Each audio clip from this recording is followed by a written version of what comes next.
میدان جنگ میں کامیاب ہو کر شیر بننا آسان ہے، لیکن اصل شیر وہ ہے جو اپنے نفس کو خود پر حاوی نہ ہونے دے۔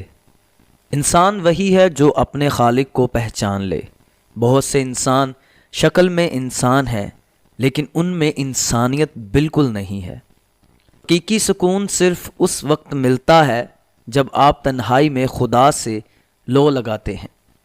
انسان کو اپنے عیب پر نظر رکھنی چاہیے، ورنہ اس کی نیکیوں کو نظر بد لگ جائے گی۔ عقل مند سے دوستی اچھی ہے، دانا دشمن نادان دوست سے بہتر ہے۔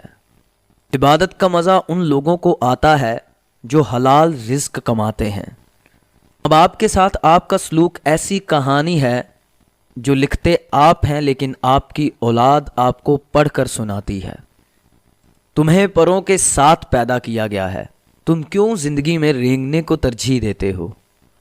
خدا تک پہنچنے کے بہت سارے راستے ہیں، لیکن ان میں سے خدا کا پسندیدہ ترین راستہ مخلوق سے محبت کو چننا ہے۔ دشمن ہمیشہ دماغ کے اور دوست ہمیشہ کردار کے منتخب کرو۔